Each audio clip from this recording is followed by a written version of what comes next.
لە کەرکووک کۆمیسیۆنی هەڵبژاردنەکانی عێراق بەڵێنی پابەندی ڕێنمایەکانی لەگەڵ کاندید و قەوارە سیاسیەکان واژوو کرد. لە بەڵێننامەکە پابەندی بە ڕێنمایەکانی کۆمیسیۆن و پاراستنی پرۆسەکە و سەلامەتی گیانی کاندیدەکان بە پێویست و گرنگ زانرا.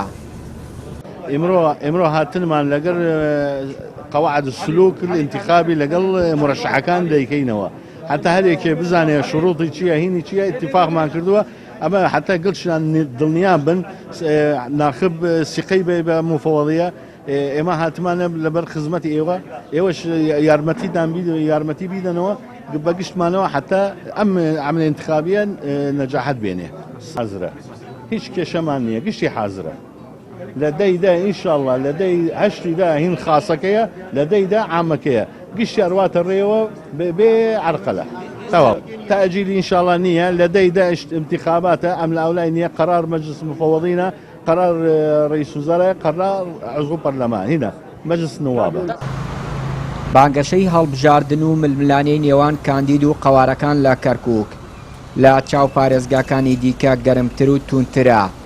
بازنەی دوو چەقی کێبڕکەی کاندید و پێکاتەکانی شارەکەیە.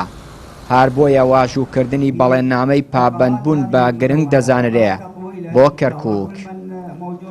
کۆمەڵێک ڕێنمایی لەخۆگرێ کە لە دەستور و لە یاسای هەڵبژاردننی عێراق وەرگیراوە.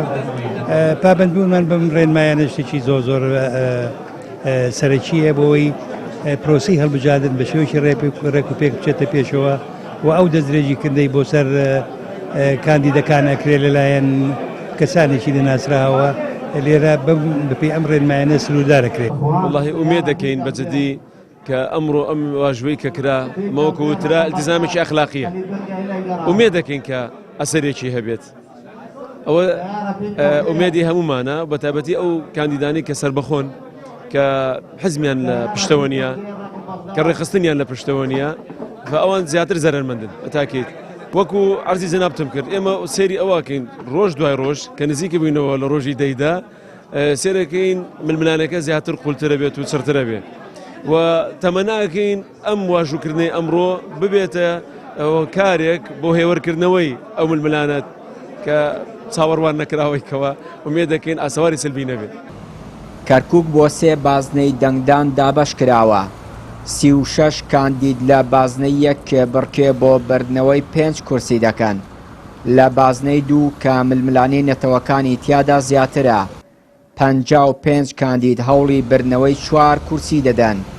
هەرچی بازنەی سێیەمە کە بازنەی باشوور و ڕۆژاوای کەرکووکە بۆ سێ کاندیدی عەرەب یەکلایی بۆتەوە و 39 کاندید ململانەیانە ئەو سێ کورسیە بۆ خۆیان مسۆگەر بکەن. چیانوری کەناڵی پەیام، کەرکووک.